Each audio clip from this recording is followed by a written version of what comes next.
Radio ACB, la radio du collège Le Bernica, sur le 101.7 FM ou en streaming au www.radioacb.re. Merci et bonjour. Vous êtes en studio avec Maxime et moi, Zia. Pour ce Cinémax, on s'éloigne des salles de ciné. Je vous emmène au vert, non, à une époque où les DVD n'existaient pas. On rembobinait les cassettes audio au crayon et les VHS restaient parfois bloqués dans le magnétoscope. 1994. Du chaos maîtrisé est un monument de la comédie des années 90. Un film culte qui a lancé Jim Carrey en orbite et prouvé qu'on pouvait mélanger dessin animé, satire sociale et show de stand-up. Zombie, je vais vous secouer tout ça. Splendide! C'est probablement la première fois que quelqu'un a dit ça en se transformant en tornade verte fluo avec des dents de castor et un vrai chien qui défie les lois de la gravité. Bienvenue dans The Mask. Comédie culte ovni visuel et laboratoire de folie pure où le public découvre pour la première fois Jim Carrey en roue libre totale redéfinit le mot cartoon. Stanley Ipkiss, employé de banque, trouve un soir un mystérieux masque magique. C'est une pièce intéressante, monsieur Ipkiss, sans doute un masque du Moyen-Âge scandinave. Cela pourrait bien représenter une divinité germanique de la nuit, peut-être bien Loki. Loki, qui c'est Loki? C'est une divinité fort maléfique. La mythologie raconte qu'à cause de ses méfaits, Odin le bannit du Valhalla pour l'éternité. Comprenez que je parle de mythologie, monsieur Ipkiss. Ceci n'est qu'un morceau de bois. Et bim, il se transforme en une créature survoltée, déjantée, invincible et incroyablement flippante si on réfléchit. Ces nouveaux pouvoirs vont faire de moi un super-héros.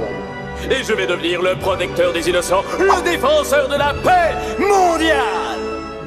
Mais avant toute chose... Grâce au masque, Stanley devient le Looney Tunes incarné. Et bonjour la classe! Maintenant on va s'éclater. Pourquoi? Parce que j'ai une jeunesse de retard. Il tord la réalité, saute dans tous les sens, dégaine des mitraillettes façon Tex Avery et drague Cameron Diaz, comme si c'était la dernière femme sur Terre. Stanley! Ciao ragazza, me revoilà.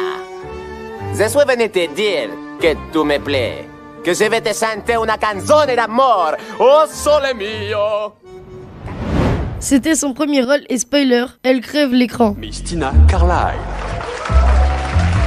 À une époque où les super-héros faisaient encore leurs courses en pyjama, Jim Carrey débarque comme un feu d'artifice. Il n'interprète pas un rôle, il explose l'écran. Chaque geste est une grimace, chaque phrase une onomatopée, chaque scène un uppercut visuel. Soyons clairs, personne, absolument personne, n'aurait pu jouer ce rôle comme lui. Carrey ne joue pas The Mask, il est The Mask. Et probablement aussi la nappe, le rideau et la bande son. À croire que ses os sont faits en caoutchouc recyclé. J'en ai placé 17,5% en bon du trésor à 1 an et en 6 caves, plus 8% en action. Je pose 2 et je retiens 9, moins l'âge du capitaine, mais vous avez beaucoup de chance, les fleurs et les couronnes sont déductibles. On est en 1994, mais les effets spéciaux ont encore du charme. Pas de surdose de fond vert, juste ce qu'il faut de bidouille numérique, artisanal, pour donner vie à ce héros sorti tout droit d'un comics, un film cartoonesque, mais parfois étonnamment sombre. Comme si Tex Avery avait mangé du Tim Burton au petit-déj.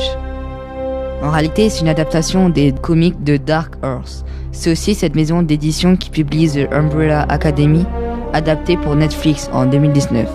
Dans les livres, les auteurs racontent leur aventure d'un individu lambda, soudainement doté de super pouvoirs grâce à un masque vert.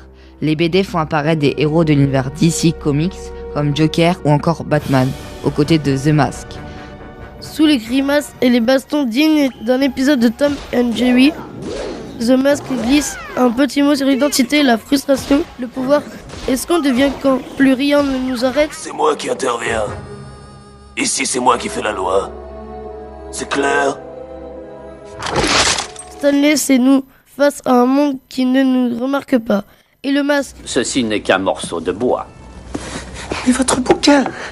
Mon livre parle de masque comme métaphore, monsieur Ipkiss. Une métaphore n'a pas un sens littéral. Vous êtes victime d'une hallucination. C'est cette version de nous qui rêve de dire ce qu'on pense. Bref, à revoir, même si tu as eu ta dose de masque en 2020. Et c'est ainsi que se termine cette édition. Merci de l'avoir suivi.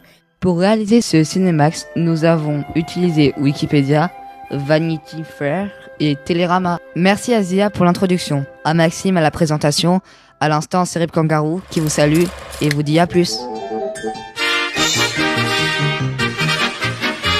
And that's all, folks.